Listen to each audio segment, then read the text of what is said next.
Hello दोस्तों, क्या हाल है आपका। आशा करता हूँ अच्छे होंगे, स्वस्थ होंगे। तो कहीं ना कहीं ये कितनी अच्छी खबर है कि CHSL और CGL दोनों की ज्वाइनिंग एक साथ हो सकती है। हाँ, आप जो सुन रहे हो बिल्कुल सही है कि 2024 के जो CHSL में सिलेक्ट हुए थे बच्चे वो, और CGL का जो रिजल्ट आएगा फाइनल, उसके जो बच्चे सिलेक्ट होंगे उन दोनों की ज्वाइनिंग एक साथ हो सकती है। और वो भी जो रोजगार मेला होगा उसमें उनको ज्वाइनिंग लेटर मिल सकते हैं। तो ये ज्यादा लंबा नहीं है, ज्यादा दूर भी नहीं है, केवल क्योंकि इसमें दिया हुआ है कि अप्रैल 3rd वीक में जो रोजगार मेला होगा वहां पे आपको ज्वाइनिंग लेटर दिए जा सकते हैं। लेकिन उससे पहले सबसे इंपॉर्टेंट कि मेडिकल, आपके डॉक्यूमेंट वेरिफिकेशन और इन जो अपर पोस्ट की बात कर रहे हैं हम CGL में, उन सब के बारे में एक बार थोड़ा सा देख लेते हैं। लेकिन चैनल को सब्सक्राइब जरूर करें। तो देखते हैं सबसे पहले, लेकिन CHSL के अभी डॉक्यूमेंट वेरिफिकेशन नहीं हुए हैं। और SSC CGL की बात बताऊं मैं, क्या इससे संबंधित कि 20 तारीख से 20 मार्च से आपके डॉक्यूमेंट वेरिफिकेशन स्टार्ट हो जाएंगे। लेकिन डॉक्यूमेंट वेरिफिकेशन केवल वो CHSL CGL के लिए नहीं है, वो CHSL के लिए भी है। इसका मतलब डॉक्यूमेंट वेरिफिकेशन 20 तक आपका 100% स्टार्ट हो जाएगा। जिस तरह से खबरें आ रही हैं मैं उसका PDF भी दिखा देता, लेकिन अभी केवल आपको वो आप देख भी चुके होंगे। लेकिन CHSL की भी डॉक्यूमेंट वेरिफिकेशन या तो CGL के साथ है या उससे करीबन 5-7 दिन पहले स्टार्ट हो सकती है।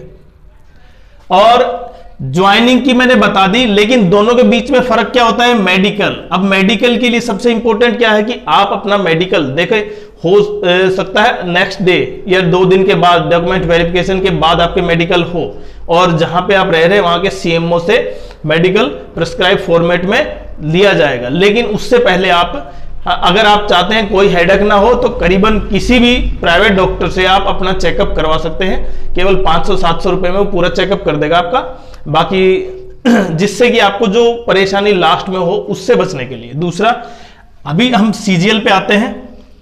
ज्वाइनिंग मैंने बताई दोनों की एक साथ होगी। CGL के ऊपर आते हैं। CGL का रिजल्ट, जो फाइनल रिजल्ट है मैंने बताया था, वो 8 से 10 के बीच आ सकता है। 9 तारीख को संडे है और 9 की बजाय 8 शनिवार को आ सकता है या फिर सोमवार को आ सकता है। इन 2 डेट के बीच आपका फाइनल रिजल्ट डिक्लेयर हो जाएगा। और अगर आप समझ रहे हैं, ये शायद सबसे जल्दी होगा, क्योंकि 2023 में 22 में इतना जल्दी प्रोसेस नहीं हुआ था। क्यों? इसका सबसे बड़ा कारण क्या है कि जो रोजगार मेला वो फिक्स है, उसमें कहीं ना कहीं उसके देखते हुए ये इन प्रोसेस को थोड़ा जल्दी किया गया है। और खासकर जहां पे मेडिकल की बात कर रहा हूं, जैसे आप GST इंस्पेक्टर कर रहे हैं, GST इंस्पेक्टर जिसने ऑप्ट किया है, प्रिवेंटिंग ऑफिसर ऑप्ट किया है, तो कहीं ना कहीं उनके लिए जो फिजिकल एफिशिएंसी है वो कहीं आप एक बार दोबारा से चेक कर ले अपनी, कि साइकिल चला के देखना, इतना थोड़ा सा दौड़ना, तो उन चीजों को एक बार रिवाइज कर ले, जिससे कि आपको वो जो परेशानी होगी लास्ट में उससे बचा जा सके। और खासकर जैसे ED है, ED में क्या होता है, रैंडमली क्या होता है, ज्यादातर तो ट्रांसफर है। दूसरा, ED क्योंकि डायरेक्टरेट के अंदर आता है तो ज्यादातर दिल्ली में ही होता है। और ITI में आप स्टेट ट्रांसफर ले सकते हैं, इसमें दिया हुआ है। और सबसे बड़ा ऑडिटर, देखिए जो सबसे ज्यादा पोस्ट जिन बच्चों ने ऑप्ट की है ना, क्योंकि वैकेंसी भी ज्यादा है तो ऑप्ट भी यही होंगी। अब आपको ये लगता होगा कि TA, PA, ऑडिटर, इन तीनों में से मुझे कौन सा भी मिल जाए, क्योंकि जिनके मार्क्स कम है वो यही सोच रहे हैं। तो जब आप ये सोच रहे हैं तो कहीं ना कहीं आपको उनकी तैयारी भी रखें कि मुझे मेडिकल में, और सबसे इंपॉर्टेंट है DV में, कि आपको DV डॉक्यूमेंट वेरिफिकेशन आपके बिल्कुल सही है या नहीं। अब आप क्या क्या लेके जाएंगे, देखिए डॉक्यूमेंट्स वेरिफिकेशन में आपकी 10th की सर्टिफिकेट, 12th सर्टिफिकेट, अगर आप CHSL से हैं तो 12th भी लेके जाएं। अगर ग्रेजुएट आपने ग्रेजुएशन कर रखी है तो भी लेके जा सकते हैं। इनकी ओरिजिनल कॉपी, अभी मैं केवल ओरिजिनल कॉपी बता देता हूं, आपकी SC, ST, EWS और OBC, आप जिस कैटेगरी से लाई कर रहे हैं उसकी सर्टिफिकेट, और वो भी वैलिड। मैंने बताया था ना किस तरह से, अगर वो वैलिड है आपको वो वीडियो देख सकते हैं। उसके अलावा आपके जो मेडिकल या फिर और कोई ऐसा, मेडिकल का मतलब आपके जो पीछे का कुछ आपके पास जो सर्टिफिकेट है, जहां पे आपने रिप्रेजेंट किया है अपने आप को कहीं भी, वो लेके जा सकते हैं। यहां पे ग्रेजुएशन की सर्टिफिकेट आप दिखा सकते हैं CHSL में। हालांकि उससे कोई फर्क नहीं पड़ेगा आपकी कैंडिडेचर पे, कि ऐसा नहीं है कि आपको डायरेक्ट CHSL से CGL में डाल देंगे, आप ग्रेजुएट हैं, ऐसा बिल्कुल नहीं है। लेकिन हो सकता है कहीं आपको उसका थोड़ा सा बेनिफिट मिल जाए। और बाकी जिनके पास नहीं है, जो ग्रेजुएट नहीं हुए हैं, कंप्लीट नहीं किए हैं, तो आप 12th की लेके जाएंगे।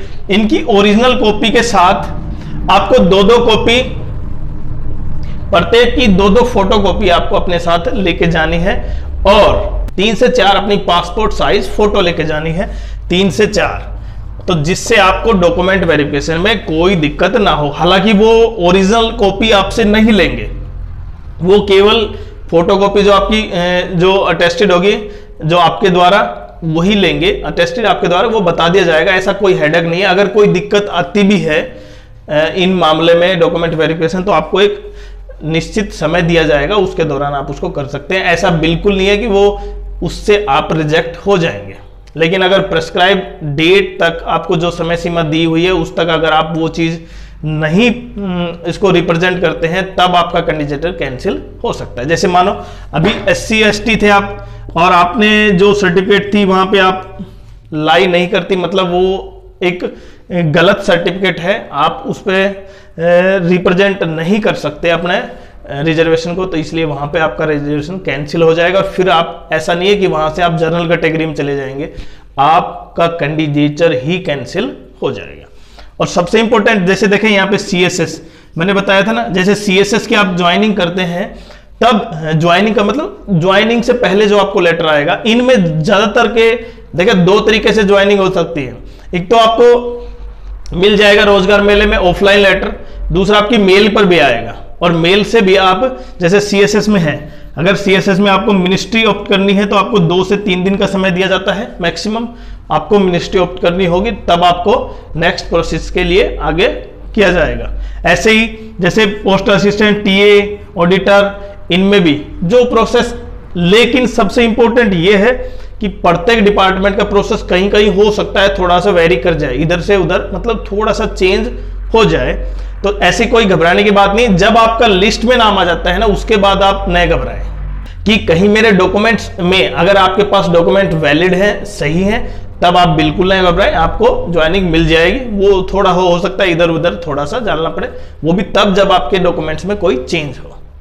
वो आपने बहुत समझदारी से फॉर्म भरा था, उसके बारे में हम बात नहीं कर रहे। लेकिन कुछ बच्चों के कमेंट्स ये भी आए थे कि सर मैंने जैसे यहाँ पे मदर्स नेम Tier 1 का, जो Tier 2 का जो फर्स्ट सेशन था उसमें नहीं लिखा, सेकंड में लिख दिया, तो उससे भी कोई दिक्कत नहीं है। छोटी मोटी गलती SSC अपने आप एडजस्ट कर देती है आपकी। हाँ, सिग्नेचर आपके सबसे इंपॉर्टेंट है। आपने अगर वहां पे प्रेजेंट थे तो आपने सिग्नेचर किया है। और दूसरा, क्योंकि अब मैंने बताया था कि 20 तारीख से क्या है, डॉक्यूमेंट वेरिफिकेशन है CGL के, और आपने अपनी मेडिकल के लिए थोड़ा सा कहीं ना कहीं प्राइवेट डॉक्टर से कंसल्ट कर लेना चाहिए। सबसे इंपॉर्टेंट ये है इन दोनों, क्योंकि रिजल्ट आपका मैंने बताया ना इस डेट को आ सकता है, तो आप उन चीजों को थोड़ा सा तैयार करके रखें, अपने डॉक्यूमेंट्स, अपनी मेडिकल को, जिससे कि आप कोई इश्यू ना हो और आपकी ज्वाइनिंग तुरंत हो जाए। क्योंकि ज्वाइनिंग सबसे ज्यादा जल्दी होगी शायद ये SSC के 5-7 साल के जो जितने भी बैच हुए हैं उसमें शायद सबसे जल्दी है, क्योंकि आपको 10-10, 15-15 दिन बाद सब कुछ प्रोसेस पूरा मिल जाएगा।